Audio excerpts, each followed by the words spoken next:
Bismillahirrahmanirrahim. Alhamdulillahi Rabbil alamin. Wa salatu wa salamu ala sayyidil mursalin. Wa ala alihi wa ashabihi ajma'in. Жаратқан Аллах Субхану ва Таалаға чексіз мақтаулар болсын. Сүйікті пайғамбарымыз саллаллаху алейхи ва салламға Алла Тааланың үзгілтіксіз салават саламдары болсын. Алланың жалғыздығына иман келтіріп, пайғамбарымыз саллаллаху алейхи ва салламның сүннетіменен жашаған сіздерге дағы дайыма Алла Тааланың үзгілтіксіз рахматы меріме, хидаяты нұру, адал, ырысқысы, берекесі бола берсін. Урматтуу мусулман бир туугандар, бүгүнкү жума күнүңүздөр куттуу болсун. Жараткан Аллах Субхану ва Таала мына ушундай берекелүү, куттуу күндү аткарган бардык ибадатыңыздарды, дуа тилектерди, Куран, зикирлерди жана жума намазыңыздарды кабыл кылсын.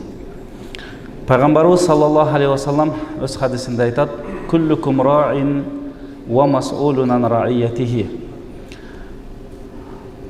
Бул хадисте пайгамбарыбыз ар бир момун мусулмандын жоопкерчилигин сездирип, силер ар бириңер жооптуусуңар дейт. Бул жерде раи дейт, кой кайтарган адамдагы ошол койлорго жооптуу дейт. Ошол сыяктуу ар бириңерге өзүңөргө жүктөлгөн жумушта жооптуусуңар, эртең ошого жооп бересиңер. Вар-раджулу раин фи байтихи ва мас'улун ан раияти. Эркек адам үй бүлөсүнө жооптуу. Эртең ошол үй бүлөсүнө кандай тарбия берди, кандай мамиле кылды, кандай үй бүлөсүн бекемдеди, ошолордун баарына жооп берет дейт. Вал мар'ату раиятун фи байти завжиха. Ошол сыяктуу эле аял дагы өзүнүн үйүндө өзүнө тийиштүү нерселерге жооптуу болот. Мына ошол нерселерге кыяматта жооп берет дейт. Бул пайгамбарыбыз саллаллаху алейхи ва салламдын сөзү. Андан кийин вал хадима, кызматчы дагы дейт. Жооптуу болот. Ошол кызматы үчүн эртең жооп берет. Демек, урматтуу мусулман бир туугандар, бүгүн биз сиз менен ошол кыскача үй бүлө маселесинде сөз кылмакчыбыз. Азыркы учурда чындыгында соц тармактарды башкан карай турган болсок, эмнегедир ажырашуулар, үй бүлөдөгү зордук зомбулуктар, балдарга болгон туура эмес мамилелер көбөйүп атат. Ошондон могу пайгамбарыбыздын айткан сөзү бул үй бүлө дагы аманат.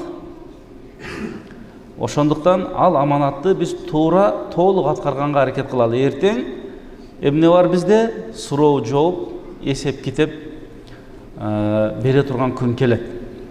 Аллаху Субхану ва Таала Кур'ан Каримде айтат: "Ва мин аятихи ан халака лакум мин анфусикум азважан литаскуну илайха ва жа'ала байнакум маваддатан ва рахма инна фи залика лааятин лиқаумин ятафаккарун."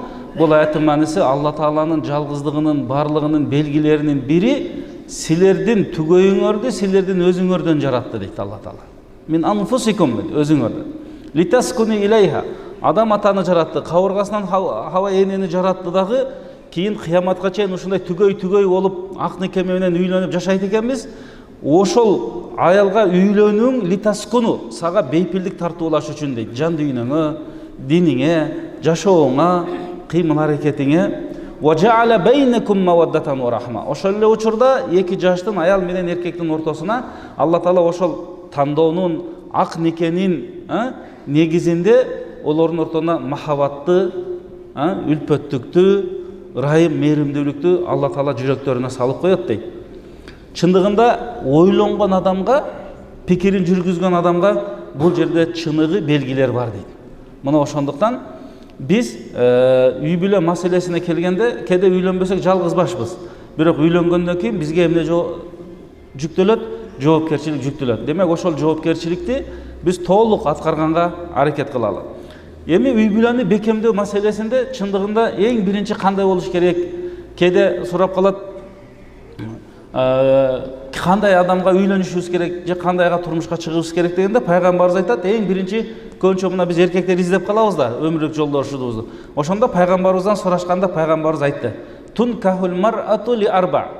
Адамдар, эркектер аялдын 4 нерсесине кызыгып үйлөнөт дейт. Кээ анын акчасына кызыгат, кээ анын кадыр баркына, кээ ва жамали анын сулуулугуна, а кээ дейт анын динине кызыгып үйлөнөт дейт. Пайгамбар айтат: "Фасфар бизати дин", сен диндүүсүнө үйлөнгөн дейт. Диндүүсүнө үйлөнгөн болсоң, демек бул жакшы болот. Андан кийин диндүүгө үйлөнгөн экен, артынан анан жанакылары сулуулугу же кадыр баркы башкасы болгон болсо, анда маселе жок дейт да. Себеби баардык кыймыл аракет ошо диндин негизинде гана алып кете алат дейт.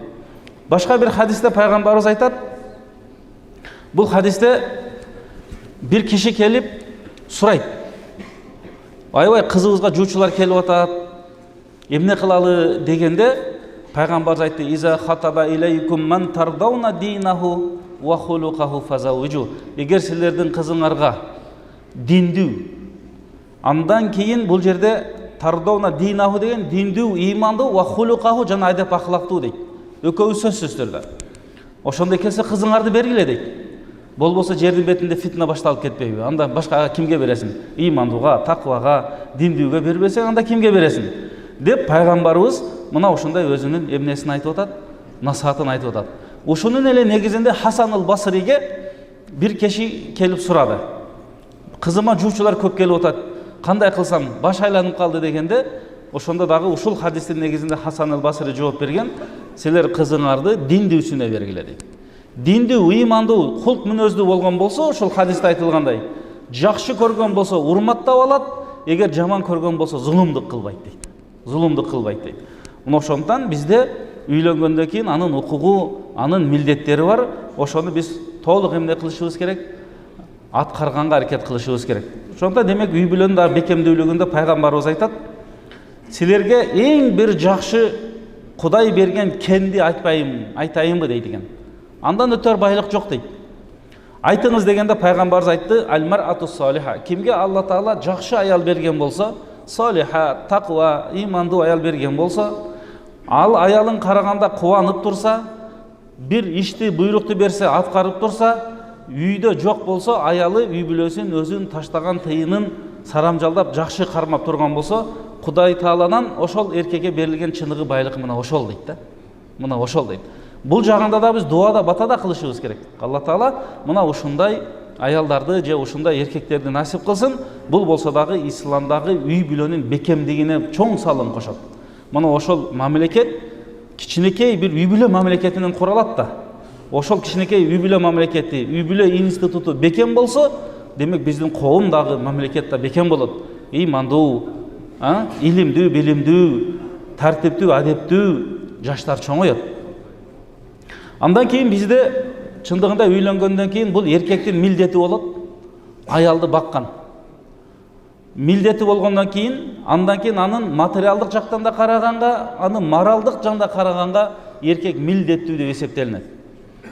Эми материалдык жагы үй менен камсыздаш керек, тамак ашы менен, кийим кечеси менен, ошол эле учурда моралдык дегенде бул жерде Куранда айтып атат: "Ва аширухунна бил ма'руф", силер өмүрлүк жолдошуңарга жакшы мамиле кылгыла дейт. Жакшы мамиле бул жакшы сөз сүйлөгүлө, жакшы кыймыл аракет аткаргыла, кээ бир учурда кечиримдүү болгула, сабырдуу болгула, кеңешкиле кээ бир маселени, анан мен эркекмин деп эле алдырып берип бир үй бүлөнү буза турган иштерди аткарбагыла деген маанинин бардыгы ушул Алла Тааланын бир эле сөзүнүн аягында жатат. Фаин карихтумухунна, бул аятта дагы айтат, эгер анын бир нерсесин жаман көрсөңөр, балки ошол нерседе силерге жакшылык бар. Демек адам бул дүйнөдө баягы толуктук бир гана Аллага ылайыктуу. Ал эми бизде бардыгыбызда кемчилигибиз бар. Балки бир кемчилигибизди экинчи жакшы жагы жагып кете берет да. Мына ошентип анан сабырдуулук, кечиримдүүлүк менен, токтоолук менен жашоо өтө берет экен. Башка бир хадисте пайгамбар айтат: "Ла яфрику муъмину муъминатан", момун адам башка момун мусулманды жаман көрбөсүн дейт. Андан кийин бул өзгөчө кылып айтканда, эркек аялыны жаман көрбөсүн, аялы эркегин жаман көрбөсүн. Ва ин кариха минха хулукан радия минха ал-ахар, балки кээ бир кулк мүнөзү бир аз башкача болсо, башка кулк мүнөзү ошону жаап кетет дейт да. Ошону менен билинбей калат дейт. Мына ошондой ушундай таризде пайгамбарыбыз бизге эмне берип атат? Баягы насаатын берип атат. Себеби бул дагы баардык биздин аманатты, үй бүлө аманатын бекем кармаганда, мына баарыбыз эркектерибиз, баардыгыбыздын мойнубузда жоопкерчилик бар. Ошол жоопкерчиликти биз толук аткарганга аракет кылалы. Эртең эсеп китеп кылганда бутубуз тайып кетпесин. Андан кейін Алла Таала Құранда айтады: "Валахунна мислуллази алейхинна бил ма'руф". Ошол сыяктуу эле эки тарапта бири-бирине жакшы мамилелерди аткарсын дейт. Биз мисалы материалдык жактан эле мына камсыздап койдум деп эле неме кыла бербестен, жок, моралдык жагын дагы эске алалы. Анын көңүлүн дагы эске алалы. Аял адам назик болот. Эркектен түзүлүшү башкача болот. Ошондуктан баягы сөздөрдү да тандап, мамилени да жакшы кылган болсок, бул ошол биздин үй бүлөбүздүн бекемдигине салым кошот. Ошол эле учурда аялдын дагы жашоого болгон көз карашына жакшы маанай болот дагы, балдарга дагы жакшы тарбия берет. Биздин келечек бул балдарыбызды жакшы бир муунду тарбиялоо. Биздин коомго пайда бере турган балдарды, улдарды, кыздарды тарбиялоо. Андан кийин пайгамбарыбыз айтат, мына ошол үй бүлөнүн бекемдигинде өз сөзүндө "Истаусу бин нисаи хайран" дейт пайгамбарыбыз. Мен силерге осуят кыламын, силер аялдарга жакшы мамиле кылгыла дейт. "Фа иннакум ахастумухунна би аманатиллах ва стахлалтум фуружахунна би калиматиллах". Силер аны үйлөнгөндө Алланын аты менен өзүңөрдүн аманатыңарга алдыңар дейт. Бирок аялдан багы кабыргадан жаралгандыктан кабыргадагы бир аз ийри болот, аны түздөйм десең сынып калат дейт. Ошондуктан силер аны түздөйм, башка кылып коем дебей, жакшы эле мамиле кылгыла, анан маселе чечилет деген пайгамбарыбыздын сөзү бар. Кээ бир алымдар айтат, аны түздөйм дегени бул талак бергени деп деле айтылат. Бирок кандай болгон күндө дагы бизде ошо талак маселесин дагы түшүнбөгөн бир туугандарыбыз көп болуп атат. Ойдон жоктон эле айтып коюп, анан талак түшүп калып ажырашкандар да көп болуп атат. Ошондон талак маселесинде биз өтө этият бололу. Бул сөз экен деп эле, коркутам деп эле же башка кылам деп эле айта бериш керек эмес. Бул сөз менен үй бүлө бузулуп кетет. Бул сөз менен балдар жолдо калат, убал болот, же атада жок, же апада жок, же тарбияда жок, же окууда жок. Анан балдарды ойлоп өздөрүн эле ойлоп жүрө берген болсо, үйлөнгөндөн кийин, ошондон баягы жоопкерчилик дегенде биздин эки адам бири-бирине, андан кийин балалуу болгондон кийин аларга да жоопкерчиликтер бар. Мына бизге муфтиятка күнүгө келип атат ушуга окшогондор. Ачууга алдырдым, башка болдум. Ошондон эмне үчүн биз мусулманбыз? Эмне үчүн намаз окуйбуз, орозо кармайбыз? Ошо токтоо болуш үчүн, сабырдуу болуш үчүн, кичине бир ишибизге, жумушубузга мындай көзөмөл кылып, акыл пикирибизди дагы көзөмөл кылыш үчүн окуп атабыз да. Алла Таала бизге ибадатты, ыйманыбызды бекемдеп, кулк мүнөзүбүздү оңдош үчүн берген. Мына ошондон ушул нерселерге көбүрөөк көңүл буралы. Пайгамбарыбыз айтат: "Акмалул муъминина иманан", момун мусулмандын иманынын толуктугунун белгиси ахсанухум хулукан, анын кулк мүнөзүнүн жакшылыгы дейт. "Ва хиярукум линисаихим", ал эми силердин ичинде эң жакшыңар булар аялдарына жакшылар дейт. Өмүрлүк жолдошторуна жакшылар дейт. Башка бир хадисте айтат, силердин эң жакшыңар аялдарына, үй бүлөсүнө жакшылар, мен дейт пайгамбарыбыз, үй бүлөмө жакшымын дейт. Ошондон пайгамбарыбыз саллаллаху алейхи ва салламдын мына ушул насааттарындагы дайыма эске алып жүргөнгө аракет кылалы. Кээде баягы ушул жерде пайгамбарыбыз айтып атат, жакшыңар, кулк мүнөзүңөр жакшыраак дегени, бизде алымдарыбыз айтат, бул жакшы кулк мүнөз өзү бейишке алып бара турган сыпат да. Мына ошондуктан жакшы кулк мүнөздүн ичинде ошол аял менен эркектин мамилесинде алымдарыбыз айтат, ичинде ихтималул аза деген бар дейт. Жакшы кулк мүнөздүн ичинде анын кээ бир зыяндарына чыдоо деген бар дейт. Ага чыдаш керек дейт. Ошондо кулк мүнөзүн толук болот дейт. Жакшылыкка жакшылык кылуу ар бир адамдын иши. Жамандыкка жакшылык кылуу бул эр адамдын иши дейт да. Мына ошондон ушул сөздүн мааниси мына ушул жерде жатат. Кээде ушул жерде алымдарыбыз айтат, ошо үй бүлө бекемдик болуш, кулк мүнөзүнүн жакшылыгынан дагы жакшы сөз айтуу, балки жакшы белек берүү, ага жакшы мотивация берүү, жакшы мамилелерди кылуу дегендин баары мына ушул нерсенин ичинде айтат. Ошол аялдын дагы сыйлагандын себеп белгилеринин били бул анын үй бүлөсүнө дагы жакшы мамиле кылуу деген сөз да. Мына ошондон бизде эки тараптуу үй бүлөдө жоопкерчиликтер бар. Ошол жоопкерчиликтерди толук аткарып туруп, андан кийин биз эмне кылышыбыз керек? Жашоодо жүргүзүшүбүз керек. Үй бүлөнүн бекем болушуна дагы биз бата дуа да кылышыбыз керек экен. Алла Таала айтат, Куранда жанагы "Ва мин аяти ан халакалакум" дегенде, мен силерге өзүңөрдүн нафсыңардан жаратып, анан бири-бириңерге мээримдүү, урайымдуу кылдым дегендин маанисине жетүү дагы бул бата дуа тилек менен да болот экен да. Бизге алымдарыбыз үйрөтүп атат, пайгамбарыбыздын сөздөрүндө бар. "Уд'уллаха ва антум муқинина бил ижаба" дейт. Силер бата кылганыңарда чын көңіл менен биргиле Алла Таала ушуну берет деп бата кылгыла дейт. Демек бир илимге жете турган болсок, бир жакшы иш баштасак, же үйлөнө турган болсок, турмушка чыга турган болсок, мына ушундай бата дуа тилектерди кылышыбыз керек. Бул дагы биздин багы жакшылыкка жеткенге бир чоң бир өзүнүн жанагындай эмнесин кошот, салымын кошот. Пайгамбарыбыз саллаллаху алейхи вассаламдын Абу Дарда деген сахабасы бар болгон. Анан Абу Дарда бир 20-25 жыл жашап калган экен. Аны көргөндөр айтат экен, ушунча жылда бир жолу да жанагы өмүрлүк жары менен экөө урушпаптыр да. Бир да талашпаптыр бир нерсени. Экөө ушундай ынтымакта, биримдикте жашайт экен. Анан муну көргөн башка сахабалар кошуна колоңдор же достору сурайт экен.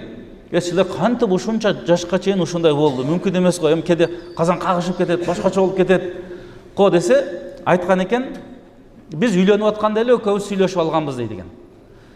Мен айттым дейт, өмүрлүк жарыма үйлөнүп атканда, иза гадипту фараддини. Эгер менин ачуум келсе дептир, анда сен мени разы кыл дептир. Кандай жол менен болсо дагы ачуумду басып, разы кылганга аракет кыл. Ва ин гадипти, ал эми сенин ачууң келсе, радитик, мен сени разы кылганга аракет кылам дейт. Эми балки өзүлөрүнүн ортосунда механизмдери бардыр. Кандай болгон күндө дагы. Фаиза лам накун хаказа, эгер биз ушундай кылбаганыбызда дейт, ма асра аманафтар, тез эле ажырашып кетмекбиз да дейт. Бири-бириз менен келишпей дейт. Ошондон жанагындай каршы демеге чыкпаш керек экен да, тилкегечи. Машина деле каршы тилкеге чыксам эмне болот? Сүзүшөт да. Правиланы бузду, сүзүштү.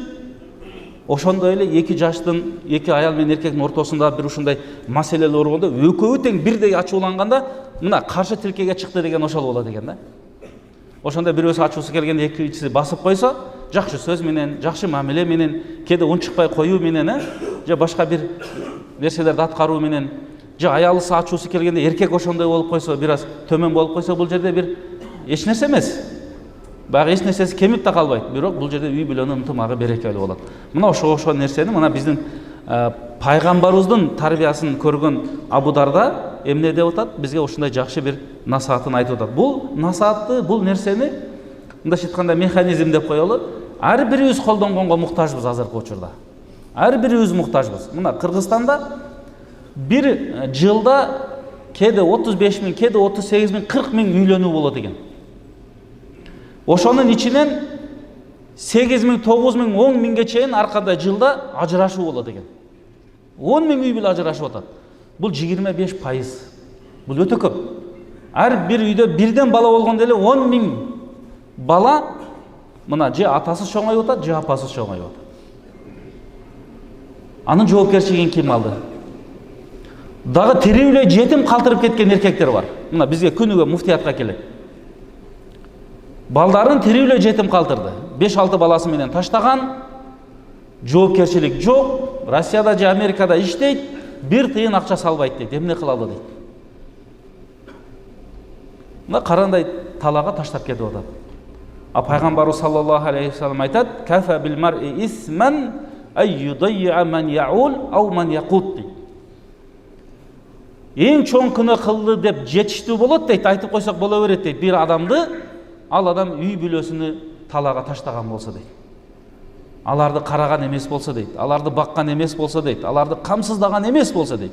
Эгер камсыздай албасаң, анда үйлөнбөш керек. Шариятта мен үйлөнсөм, аны карай албаймын, бактысыз кылам деген болсо, анда ал адамга үйлөнүү арам болот. Ан жагында билип алыш керек. Ошондон бул деген бул чоң бир жоопкерчилик. Эртең Аллах субханаху ва таала бизден сурайт. Мына Аллах таала Куранда айтат: "Я айюхаллазина аману қу анфусакум ва ахликум наран ва қудуха ан-нас вал хижара." Бул аятта: "О имандуулар, силер өзүңөрдүн нафсыңарды, үй бүлөңөрдү тозоктун отунан сактагыла" дейт. Эртең мына ушундай жооп бар. Себеби тозоктун отуну адамдар менен таштар болот дейт. Анан таштап койгон болсоң талага, же карабай койгон болсоң, мына ошондо бул нерсенин чоң бир жоопкерчилиги бар. Ошондон биз этият бололу. Кеде жөнөкөй бир алымдарыбыздан насаат экен да бул. Хасан ал-Басри айтат: "Мазала тагафулу мин фи'лил кирам" дейт. Карагыла. Кээ бир нерсеге эми анын даражасын билип туруп да, жалпысынан эмес. кээ бир нерсеге көңүл бурбай коюу бул чыныгы жоомарт берешен адамдардын иши дейт. Мисалы баягы майда чүйдөгө кирише бербеш керек экен да. Ошонун аркасынан тоодой талаш тартыштар чыгып, эки үй бүлө бири-бирине каршы болгон учурлар болуп калат. Анан акырында сурап келсең, болбогон бир маселе болуп чыгат. Өздөрү да уялып калат. Ушуга биз талашыптырбыз да деп. Ошондон Хасан аль-Басри айтып алат: "Тис ата ашарил хуснул хулук фит тагафул." Биз кулук мүнөздүн жакшылыгы дедик, кулук мүнөздү толук 10 деп ала турган болсок, ошонун 9-у, 10дон 9-у бул кээ бир нерсеге көңүл бурбастыкта деп айтат экен да алымдарыбыз. Бул чыныгы баягы ислами жашоо болгондо кээ бир майда маселелер болуп калат. Ага эркек түшө турган, анын деңгээлде түшө турган маселе эмес. Бирок тилекке каршы ошол жакка чейин түшүп кетип атабыз да. Анан үй бүлөлөрдө маселе болуп атат. Андан кийин үй бүлөгө береке алып келе тургандардын бири бул жерде пайгамбар Алла Таала Куранда айтат: "Файза дахалтум буютан фасаллиму ала анфусикум тахиятан мин индиллахи мубаракатан тойиба." Караңыздар, бул жөнөкөй аят, бирок мааниси терең. Эгер силер үйүңөргө кирген болсоңор, "Ассаламу алейкум ва рахматуллахи ва баракату" деп киргиле дейт. Алла Таала силерге, үй бүлөңөргө Алла Тааланын берекеси болот дейт. Эшти теип киргендер бар, тоолу томоруп койдум, иштеп койдум деп келгендер бар, башкалар бар. Жок, бул биз ошол эле нерсени "Ассаламу алейкум" деп кирген болсок, канча берекени Алла Таала үй бүлөгө берет экен бизге. Ошол нерсеге дагы көңүл буралы. Андан кийин кээде тамак маселесинде пайгамбарыбыздын мындай пейилин айтат. Пайгамбарыбыз эч бир тамакты жаман деп айткан эмес дейт. Каалаган болсо жеген, элегер напсы тартпаса унчукпай эле жебей койгон дейт да. А кээде бизде талаш тарчып келгенде ошондо маселе башталат. Тузу көп болду, аз болду, башка болду, ачуу болду деген маселелер да көбөйүп кетет да. Ошол жерде да балким өзү билип аткандыр. А бирок биз акырын ошону билдирбей жеп койгон болсок, же колдонуп койгон болсок, башка жумуш болгон болсо, аны экинчи тарап деле түшүнөт дагы, экинчи ошону аткарганга аракет кылат да. Жана Хасан аль-Басринин ат-тагафул, кээде көңүл бурбай коюу деген маселе мына ушул жерде дагы турат. Ошондон бул жерде бизде эмне чындыгында карай турган болсок, көптөгөн үй бүлөнү бакканда көптөгөн сооптор бар. Аны өзүбүз билбей жатабыз. Болгону ниетибизди эле туурап коюп, шариаттагыдай аракет кыла берсек, Алла Таала бизди эмне барлык соопко толтурат. Мына пайгамбарыбыз айтат: "Динарун анфактаху фи сабилилlah."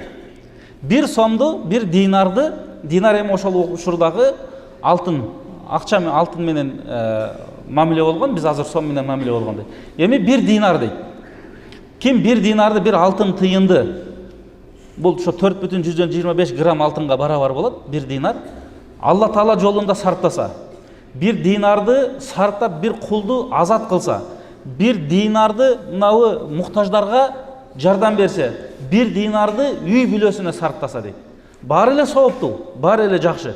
Бирок ичинен эң сооптуусу бул сенин үй бүлөңгө сарптаганың дейт да. Ошондон үй бүлөгө сарптаганда деле көп эле сарандык да кылбаш керек. Анан көп деле ысырап кылып, ашыкча да кылбаш керек.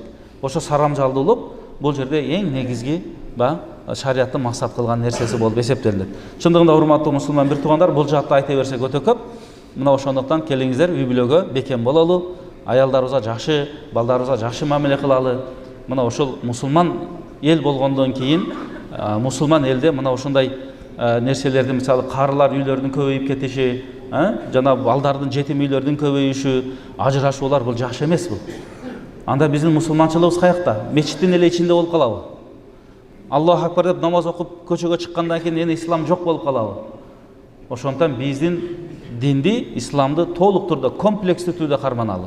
Мечиттин ичинде деле, сырткы мамиле деле бардык жагында бирдей болушубуз керек. Алла Таала баарыбызга мына ушул жакта күч кубат берсин, бекем кылсын. Ушул биздин жоопкерчилигибиздин артынан Алла Таала баарыбызды бейишке кирип кеткенге насип кылган болсун.